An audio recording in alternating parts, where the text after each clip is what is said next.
when he had to leave his home in East Raleigh to journey to the faraway Mississippi Gulf Coast in order to study for the priesthood. He was taught that only white men could be diocesan priests in our Southland at that time.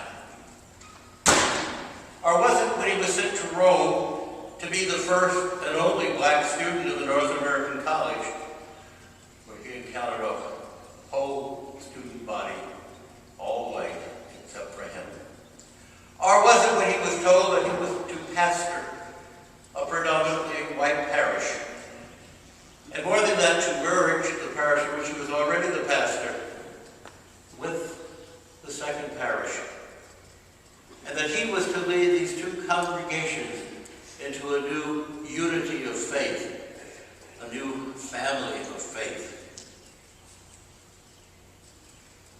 For Thomas Paul Hadden, it was a struggle from the day he left his family for the Mississippi coast to the day of his death in Southern Pines. His was the struggle of being a trailblazer, for he was the first man of color to be a priest in our state. For as you know, in that time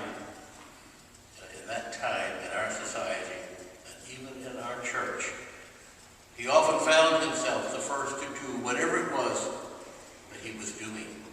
His struggle was but a part of the struggle of African American people in our society, but he differed in that he was a Catholic priest doing it.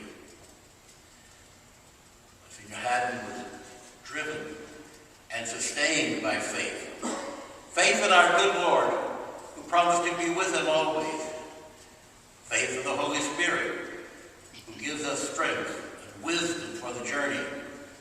Faith in the Father of us all, who in his love for us sent his Son to be one of us, to suffer and die for us, and to be our hope of resurrection. St. Alphonsus Liguori taught that there is no plateau in the spiritual life. We must continue our climb upward or fall back. Thomas Paul Hadden strove always to advance, both by his pastoral ministry and his community efforts. In Newbern, where he suffered disrespect and rejection, he held his head high and went forward with his dedication to the people he was called to serve. He ministered to all, even those who had first rejected him, and he came to be loved and respected. His patience, his kindness, his wisdom, his holiness won the hearts of his people. As rector of Sacred Heart Cathedral here in Raleigh, he represented the church very well throughout our city, and he was present at so many civic functions. He was recognized by his brother priest as a faithful leader.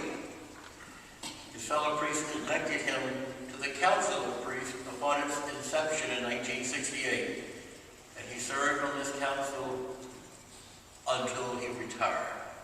And he served as the chairman of the council longer than any other priest.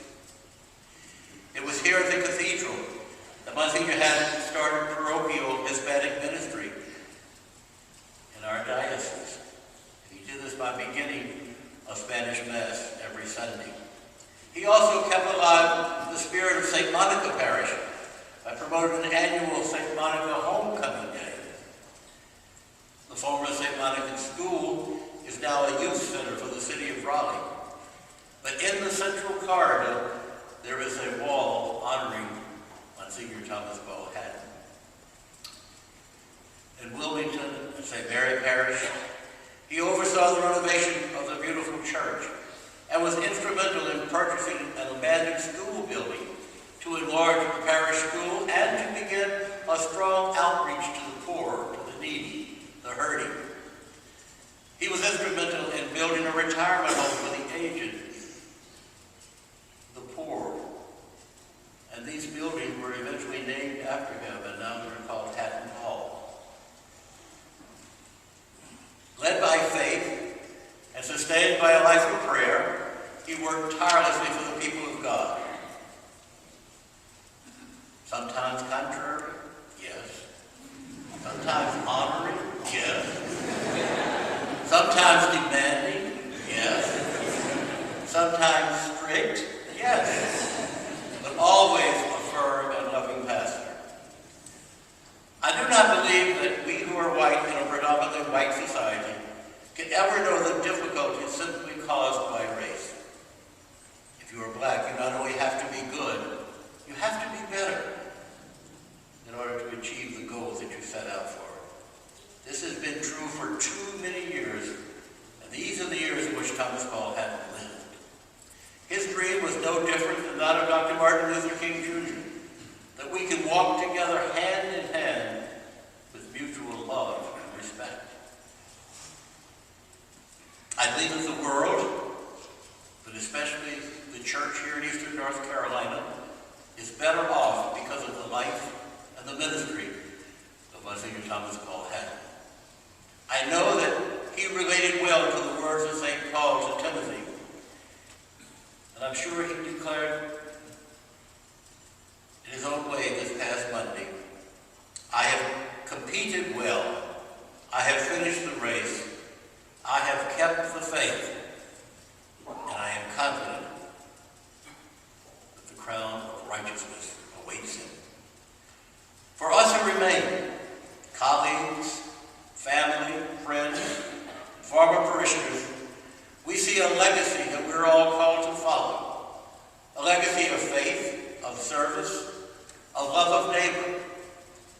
There is no greater memorial that we could give to Msgr. Hadden than our own dedication